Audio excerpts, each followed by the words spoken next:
하나님께서 오늘 우리에게 주신 말씀은 출애굽기 3장 1절에서 14절까지의 말씀입니다. 출애굽기 3장 1절에서 14절까지의 말씀입니다.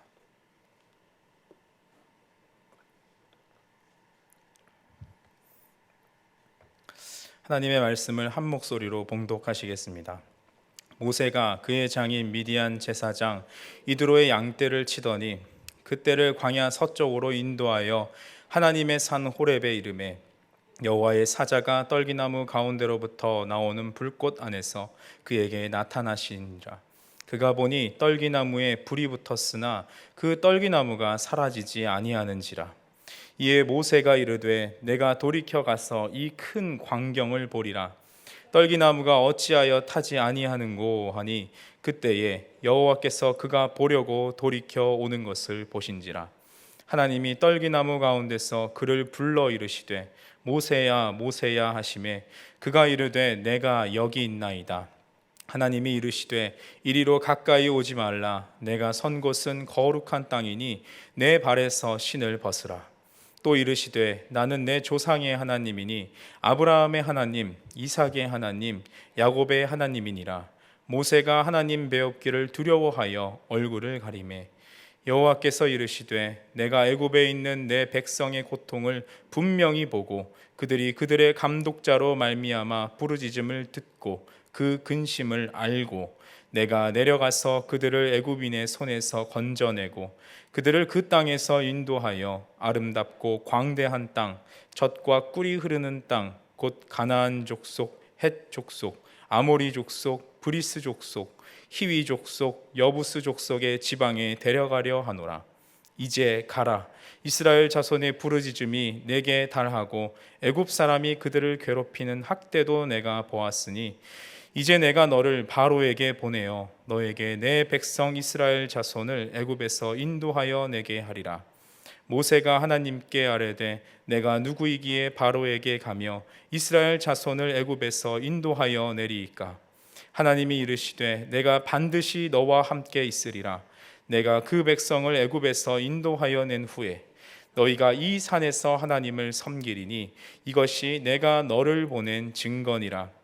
모세가 하나님께 아뢰되 내가 이스라엘 자손에게 가서 이르기를 너희의 조상의 하나님이 나를 너희에게 보내셨다 하면 그들이 내게 묻기를 그의 이름이 무엇이냐 하리니 내가 무엇이라고 그들에게 말하리이까. 하나님이 모세에게 이르시되 나는 스스로 있는 자이니라. 또 이르시되 너는 이스라엘 자손에게 이같이 이르기를 스스로 있는 자가 나를 너희에게 보내셨다 하라. 아멘.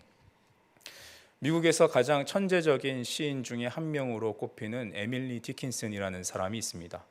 그 사람은 한 편지에서 이렇게 이야기했다고 하는데요. 나는 교회에 말씀의 여러 가지 계명들을 많이 어겼지만 딱 어기지 않은 한 가지 계명이 있다. 그것은 드레핀 백합화를 기억하는 것이다 라고 말했다고 합니다.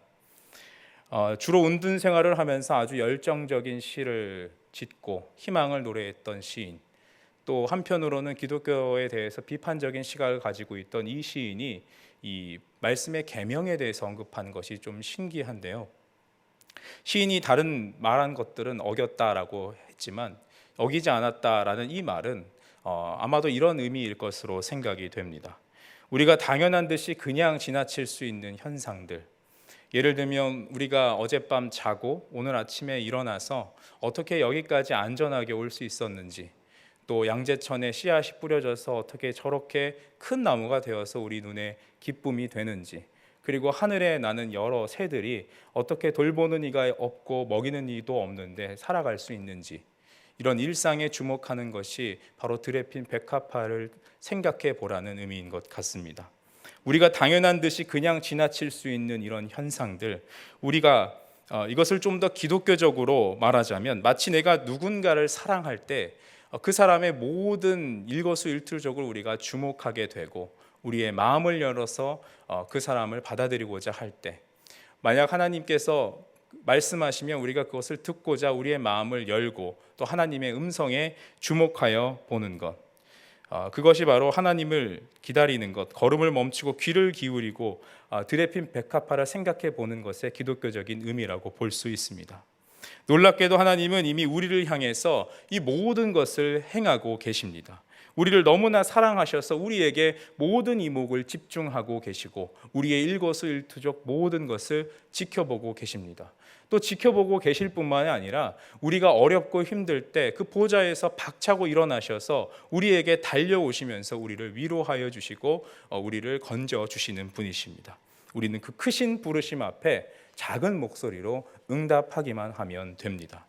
오늘 우리가 읽은 본문 출애굽기 3장 전반부에서는 이렇게 하나님께서 찾아오시고 설득하시고 새로운 사명을 주시는 사명자를 부르시는 기사가 담겨 있습니다.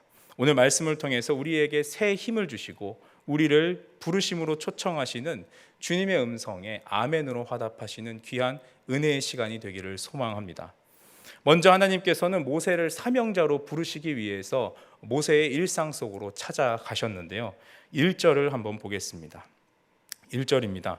모세가 그의 장인 미디안 제사장 이드로의 양떼를 치더니 그떼를 광야 서쪽으로 인도하여 하나님의 산 호렙에 이르매. 지난주에 서대인 목사님께서 이 모세의 일생이 얼마나 스펙타클하고 롤러코스터와 같았는지 잘 설명해 주셨습니다. 그것을 간략하게 다시 한번 얘기해 보자면 모세는 유아기 때 바로의 유아 학살 정책에 의해서 목숨을 잃을 뻔한 적이 있었습니다. 그러나 다행히 히브리 산파들과 또 어머니와 누나, 그러니까 히브리 여인들에 의해서 목숨을 구할 수 있었죠. 그렇게 목숨을 구한 모세는 왕궁으로 들어가게 되고 청소년기에 왕실 교육을 받으면서 잘 성장하게 됩니다. 그리고 나서 성인이 되었을 때에 우연히 길을 가던 중에 그 공사장에서 애국 감독관들이 히브리 노예들을 괴롭히는 장면을 목격하게 됩니다. 사실 이 장면은 모세에게 전혀 낯선 상황이 아니었을 것입니다. 아마도 매번 있는 일상적인 일이었을 텐데 이상하게도 모세는 그날 그 장면에 주목하게 됩니다. 감독관과 함께 히브리 노예를 괴롭히는 것이 아니라 히브리인 편에 서서 감독관을 죽이게 되는 편을 선택한 모세는 애굽에게도 쫓기게 되고 또 히브리인들에게도 배척받게 됩니다. 얼핏 생각해 보면 왕자였던 모세가 왜 쫓김을 받아야 하는지, 그리고 히브리인들의 은인이 된 모세가 왜 히브리인들에게 배척을 받아야 되는지 좀 의아할 수 있는데요. 아마 추측해 보자면 애굽 왕실에서 서열이 낮았던 모세, 또 양자였던 모세는 아마도 정치적으로 눈에 가시거리였을 것으로 생각이 됩니다. 그리고 히브리인들에게는 이 일로 더 많은 보복이 있을까 두려워서 아마 모세를 배척한 것으로 보입니다. 이런 이유 때문에 모세는 바로의 낯을 피해서 도망갈 수밖에 없었고 히브리인들의 배척을 피해서 미디안 광야로 홀로 여정을 떠나게 됩니다. 처음 시작한 광야 생활이고 아마 다 준비도 되어 있지 않았을 터라 굉장히 힘들었을 것입니다. 그런데 그런 어려운 상황이었지만 모세는 아직도 자신이 건재함을 보여주는데요. 지나가다가 히브리 여인들이 어떤 남자들에게 괴롭힘을 당하는 것을 보고 그냥 지나치지 않고 불의를 참지 못하고 그들을 도와주게 됩니다. 모세는 이 일로 장인의 초청, 르우벤의 초청을 받게 되고 그 자리에서 십보라와 함께 결혼을 하게 됩니다. 그 두 사람 사이에서 나온 사람이 바로 게르솜이죠. 이 게르솜의 이름의 의미는 내가 그곳에서 나그네가 되었다라는 뜻입니다. 모세는 애굽에서 아무리 애굽인과 같은 교육을 받고 애굽인처럼 살았지만 그곳이 고향과 같지 않았고 나그네와 같이 여겨졌다라는 것입니다. 그런데 바꿔 말하면 이제 여기서는 더 이상 나그네가 아닙니다라고 우리는 이해할 수 있습니다. 애굽에선 나그네였지만 이제 고향과 같은 미디안으로 돌아와서 정착도 하고 결혼도 하고 아이를 낳게 되었으니 이제 더 이상 나그네가 아닙니다라는 뜻을 이 아들의 이름을 통해서 보여주는 것으로 볼 수 있습니다. 모세는 미디안 광야에서 처음 본 동족들에게 환대를 받았고 가종을 이룰 수 있으며 드디어 나그네 신세를 벗어나는 것 같았습니다. 이제 일상으로 돌아온 것 같은 느낌이 들죠. 실제로 모세는 그 이후에 꽤 긴 시간 미디안 광야에서 시간을 보냈습니다. 애굽에서 40년, 미디안 광야에서의 40년. 이 긴 시간 동안 모세는 이곳에서 일상적인 삶을 살 수 있었던 것입니다. 주로 그는 미디안 광야에서 장인의 양떼를 치면서 일과를 보냈는데요. 모세는 여느 때와 다름없이 양들에게 풀을 먹이고 더 많은 풀이 있는 곳을 찾아서 호렙산 근처까지 갔던 것으로 보입니다.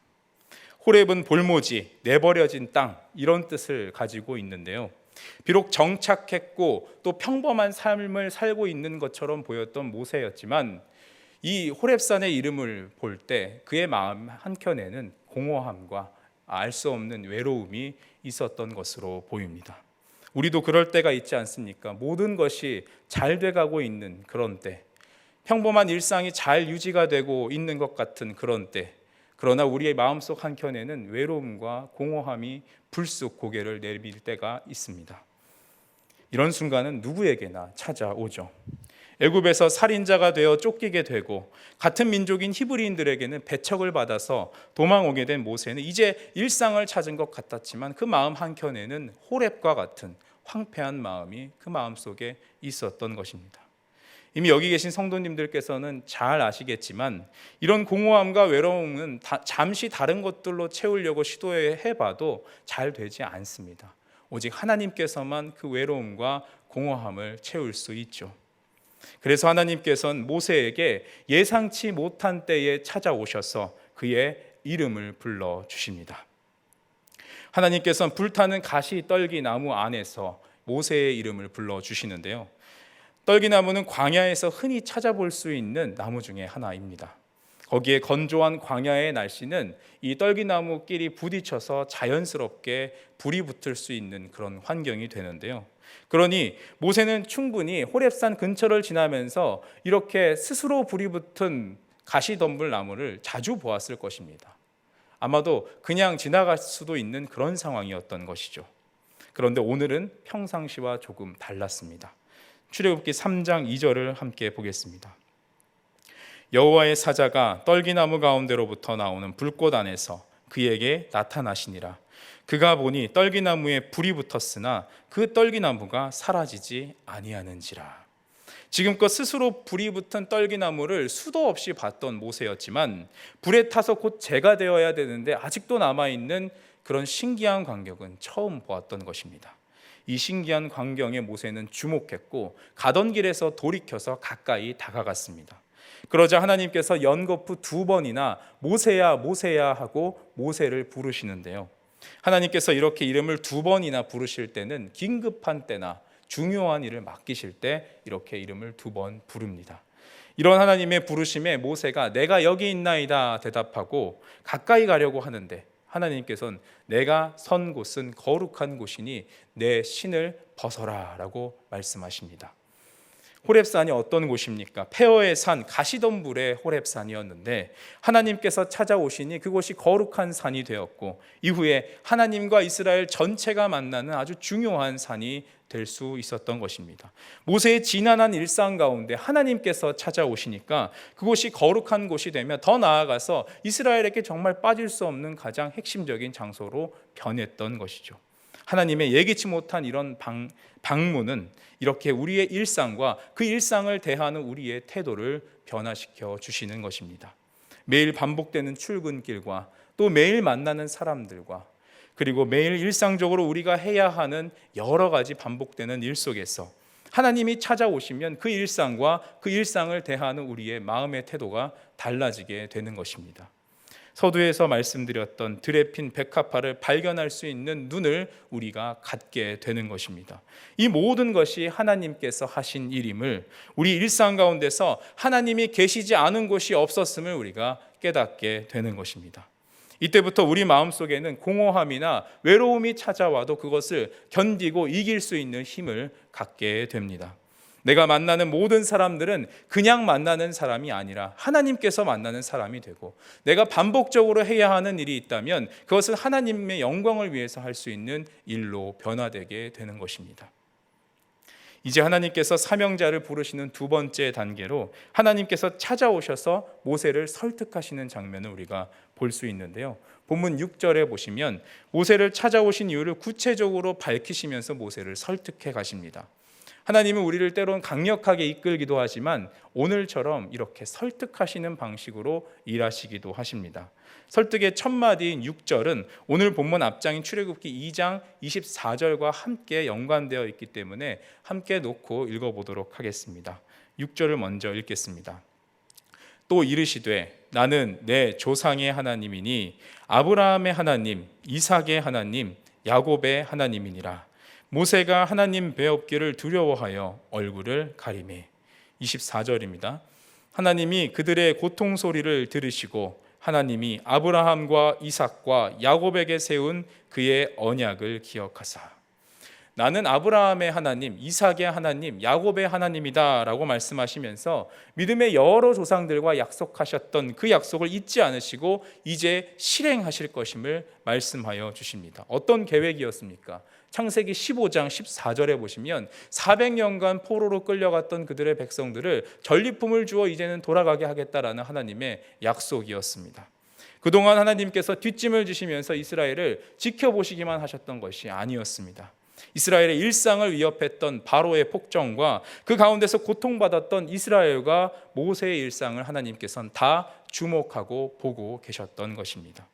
하나님은 그냥 이 세상을 창조하시고 관조하시는 분이 아니시라 이 땅에서 일어나는 많은 일들에 큰 관심을 가지고 계시고 우리가 슬플 때나 기쁠 때나 심지어 우리가 하나님과 멀어져 있을 것 같다고 생각했던 바로 그때에도 우리를 주목하고 계셨음을 깨닫게 하십니다.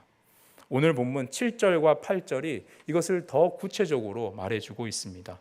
7절과 8절을 우리 한 목소리로 함께 읽어보도록 하겠습니다. 여호와께서 이르시되 내가 애굽에 있는 내 백성의 고통을 분명히 보고 그들이 그들의 감독자로 말미암아 부르짖음을 듣고 그 근심을 알고 내가 내려가서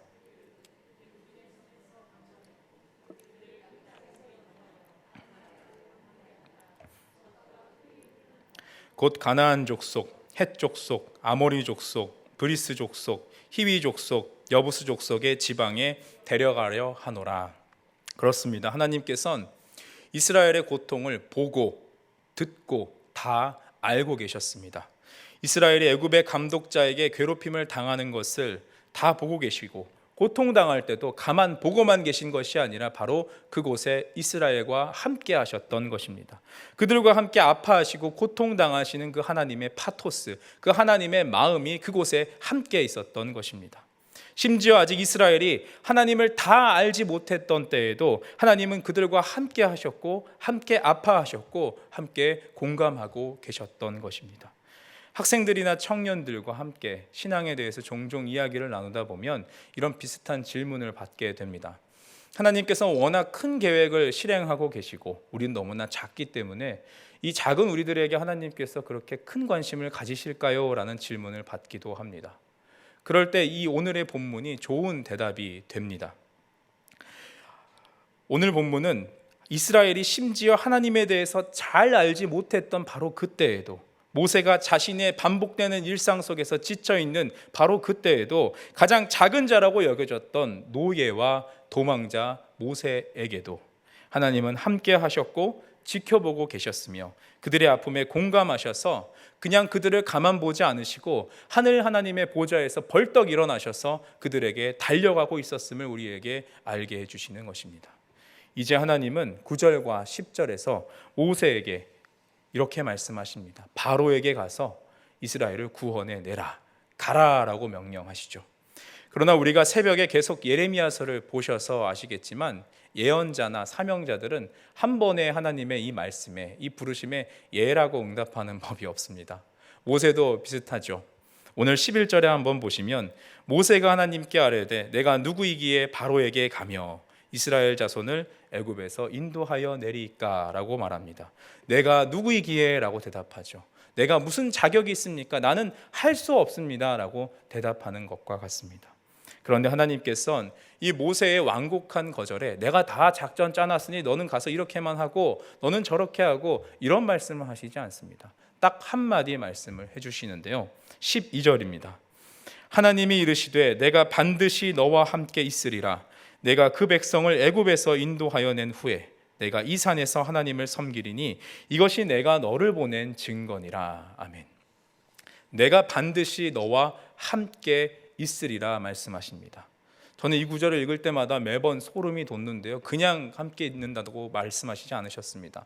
반드시 너와 함께 있겠다라고 말씀하셨습니다. 다른 것 다 필요 없습니다. 우리 전략 이렇게 할 때니까 하나님 저렇게 해주시고, 내가 이렇게 할 때니 저렇게 하겠습니다, 이런 거 필요 없습니다. 어떤 그 말씀보다도 강력한 그 한마디가 바로 반드시 너와 함께 있겠다라는 이 말씀인 것입니다.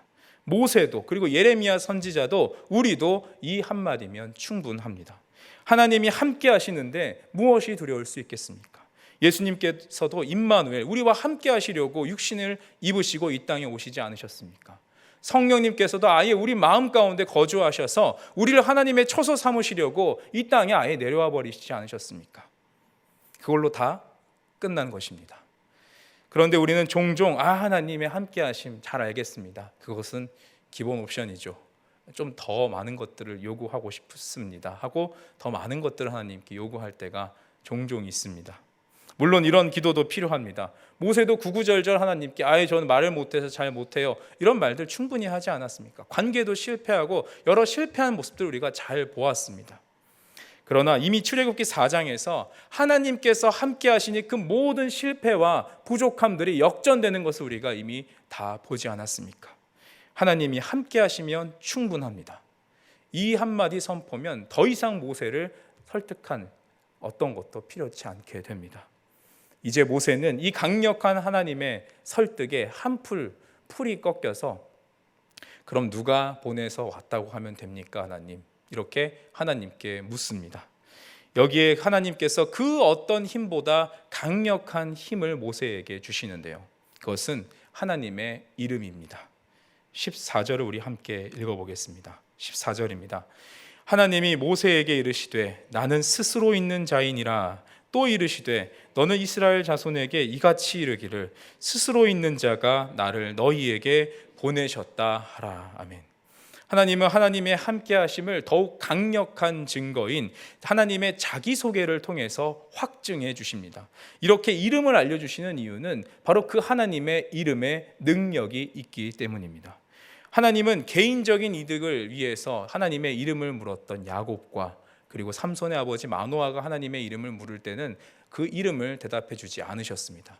반면에 하나님께서 파송하시는 선지자로 세우신 모세에게는 당신의 이름을 말씀하여 주셨던 것입니다. 직접 찾아오셔서 하나님의 명함을 꺼내어서 보여주셨던 것입니다. 왜냐하면 누군가 그에게 누가 보내서 왔냐? 반드시 바로가 물을 것이고, 그리고 백성들의 신임을 얻어야 했기 때문에 이 하나님의 이름은 반드시 필요했습니다. 전능하신 아버지 하나님께서 함께 해주시는 것만으로도 이렇게 사실 큰 힘이 될 거고 능력이 될 텐데, 하나님께서는 거기에 멈추시지 않으시고 하나님의 이름을 알려주심으로써 더 큰 능력과 힘을 모세에게 주셨던 것입니다. 이 하나님의 이름에 대해서는 정말 수많은 논문과 많은 글들이 있어서 이것을 제목만 정리해서 기록을 하자면 A4용지 3-4장이 좋게 나올 정도로 참 많은데요, 우리는 여기서 주목할 만한 한 3가지 정도만 함께 살펴보고자 합니다. 먼저 우리에게 아주 익숙한 해석인데요, 하나님은 자존자이시다라는 의미입니다. 스스로 계시는 하나님, 어떤 것에 근거해서 계시는 것이 아니라, 다른 신들을 보시면 누가 누구를 낳고 전쟁을 통해 어떤 신이 탄생하고 어떤 근거가 있어야 한 신이 탄생을 하는데, 하나님께서는 그런 근거가 필요치 않으시고 스스로 계실 수 있는 하나님이시라는 뜻입니다. 두 번째 해석은 하나님의 장소적인 개념입니다. 내가 어디를 가고 있든지 내가 너와 함께 하겠다라는 장소적 개념을 말씀하십니다. 이것은 주로 이동하는 이스라엘에게 아주 필요한 하나님의 이름인데요, 어딜 가든지 너와 함께 하겠다라는 이동하시는 하나님의 이 이름의 의미는 이스라엘에게 아주 큰 힘이 되었을 것입니다. 마지막으로 3번째 개념이 참 중요한데요, 이것은 하나님의 임재입니다. 이 앞에 2가지 개념들, 존재론적인 자존자의 하나님이라는 개념과 그리고 장소적인 하나님의 일하심, 그리고 이 2가지를 포함하는 임재하시는 하나님의 개념은 오늘 우리에게 정말 큰 힘이 되는, 그리고 모세에게도 큰 힘이 되었던 하나님의 이름이었습니다. 저명한 구약학자인 존 골딩게이는 이 하나님께서 모세에게 이름을 주시면서 하나님의 정체성까지도 보여주셨다라고 말을 하는데요. 만약 너희가 거룩한 의심, 거룩에 대해서 의심을 품는다고 한다면 내가 너희에게 찾아가서 내가 나를 잘 알지 못할지라도 너희 가운데 내가 임재하겠다. 그리고 너희에게 은혜와 자비, 용서가 필요하다면 은혜의 하나님, 용서의 하나님, 자비의 하나님, 구원의 하나님으로 내가 너희에게 임재하겠다. 그 이름을 통해서 말씀해 주셨던 것입니다. 하나님은 우리의 필요에 응답하시는 분이십니다 라고 말하는 것입니다. 그리고 하나님께서는 이렇게 우리가 필요한 모습으로 임재해 주시는 분인 동시에 하나님은 자신이 있고자 하시는 대로 또 있으실 수 있는 하나님이시기도 합니다. 하나님께서 아브라함을 찾아오셨을 때를 한번 생각해 보시면 좋겠습니다. 창세기 15장 1절에 한번 보시면 1절입니다. 이후에 여호와의 말씀이 환상 중에 아브라함에게 임하여 이르시되 아브라함아 두려워하지 말라 나는 내 방패요 너의 지극히 큰 상급이니라. 아브라함은 창세기 15장의 바로 앞장인 14장에서 조카 롯을 구하기 위해 자신의 가신 318명을 이끌고 북부 연합군 네 나라의 연합군을 방어하려고 올라갑니다. 공격하려고 가는 것이죠. 근데 이 연합군들은 남방 연합군 5개의 나라가 힘을 합쳐도 막을 수 없었던 강력한 군대였습니다. 그러나 아브라함은 창세기 12장에서 약속해 주셨던 하나님의 약속을 의지하여서 담대하게 자신의 군사들을 이끌고 북방을 대적해서 조카 롯을 구하기 위해 병사를 일으켰던 것입니다. 우리가 이미 잘 알고 있듯이 아브라함은 대승을 거뒀고 심지어 살레망 멜기세덱의 축복도 받게 되죠. 아브라함은 이 장엄한 사건 뒤에 15장에 와서는 조금 이상한 모습을 보여주고 있습니다. 장엄한 뒤에 가려진 이 고요함 속에 아브라함은 두려워하고 있었습니다. 이 두려워하는 아브라함, 왜 두려웠을까요? 이제 혹여나 북방연합군이 지금 비록 패배했지만 잠시 전열을 정비해서 언제 자기를 쫓아올지 모르는 이런 군사적인 압박감과 두려움에 휩싸였던 것입니다. 그런 아브라함에게 가장 당장 필요한 것이 무엇일까요? 재산이 지금 당장 필요하겠습니까? 아니면 많은 자손, 그토록 바라던 많은 자손이 아브라함에게 필요했겠습니까? 둘 다 아닙니다. 아브라함에겐 방패가 필요했습니다. 그런 두려움에 휩싸인 아브라함에게 자신을 지켜줄 방패가 필요했던 것입니다. 하나님은 아브라함의 이 필요를 아시고 다른 어떤 것도 아닌 나는 너의 방패가 되겠다. 하나님은 말씀해 주셨던 것입니다. 모세의 필요를 다 아셨던 하나님, 오늘 애굽에서 종살이 하던 이스라엘을 구원하시는 구원의 하나님으로, 또 모세의 부족한 입술을 보완해 주시는 그런 하나님으로, 또 우리 연약함과 부족함을 채워주시는 하나님으로 우리에게도 찾아오실 것입니다. 하나님은 이처럼 다른 어떤 것에 구속받지 않으시고 스스로 존재하실 수 있는 분, 자신이 있고자 하는 대로 존재하실 수 있는 분이시면서 동시에 우리의 필요를 위해 우리와 항상 동행하시고 임재해 주시는 하나님이신 것입니다. 때문에 우리의 필요를 다 아시고 하나님의 방법으로 우리의 필요를 채워주시는 하나님 앞에 우리 하나님의 그 임재는 그 어떤 것보다도 가장 큰 힘이 되어주시는 하나님의 이름입니다.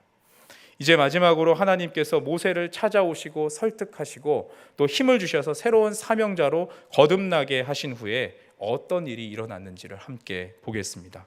오늘 모세의 일상 속에서 하나님을 만난 산, 가시덤불의 산, 황량한 산이 하나님의 임재 안에서 거룩한 산으로 변화되었습니다. 그리고 자기 양도 아닌 장인의 양을 치던 목동 모세를 하나님의 백성들, 하나님의 양을 치게 하는 목자로 세우시기 위해 새 힘을 주시고 사명자로 불러주십니다. 이제 하나님께서는 모세의 인도를 따라 다시 이 거룩한 산으로 찾아오게 될 이스라엘을 새롭게 부르시며 하나님의 백성 삼아 주십니다. 이스라엘이 하나님을 만나는 모습은 흡사 모세가 떨기나무 속에서 하나님을 마주하게 되는 장면과 유사한데요. 하나님은 이스라엘을 부르시고 연기와 불이 자욱한 시내산에서 이스라엘에게 음성을 들려주십니다. 그러면서 하나님이 어떤 분이신지, 이제 어떻게 하나님과 살아가게 될지 십계명을 통해 알려주시고 거룩한 하나님의 백성으로 변화되게 하십니다. 하나님께서 이처럼 한 사람 모세를 불러주시고 새로운 사명을 주시며 보내실 때는 그 한 사람만 염두하시지 않으십니다. 모세를 통해 온 이스라엘 백성이 동일하게 그 부르심을 경험하게 되고 그 부르심에 응답하게 되는 것입니다. 오늘 본문을 묵상하면서 저는 이 대목이 제 가슴 속에 계속 남아 있었습니다. 하나님께서 계속해서 우리 한 사람 한 사람을 예배 가운데 불러주시고 은혜로 주시고 또 사명자로 세워주셨는데 다 그 이유가 있겠구나 하는 마음이 제 마음속에 들었습니다. 하나님의 이 부르심은 우리 각 사람을 넘어서 우리 가정과 교회 또 나라와 우리 지역사회를 향해 있는 것입니다. 하나님께서 우리 가정과 교회를 그리고 우리가 속한 지역사회를 함께 부르셨습니다. 하나님의 그 크신 부르심은 온 하늘을 덮고 있으며 들에 핀 백합화에도 가득합니다. 왜냐하면 그만큼 우리가 사는 세상에는 슬픔과 아픔, 하나님께 부르짖는 탄식 소리가 크기 때문인데요. 하나님은 우리를 통해 또 우리 교회를 통해서 이 소리를 함께 듣고 그들과 함께 웃고 웃으며 생명을 살리는 사명자로 우리 모두를 부르시고 계신 것입니다. 그리고 하나님께서는 그런 사명자를 그냥 부르지 않으시고 이제 최신식 방법으로 모세보다 한층 더 업그레이드 되어진 방법으로 부르시는데요. 예수님께서 우리의 중보자가 되어주시고 성령님께서 우리 안에 내주하심으로 우리를 이끌어 가시면서 사명을 감당하게 하실 줄 믿습니다. 이제 우리는 이 부르심에 믿음으로 아멘하며 응답하면 됩니다.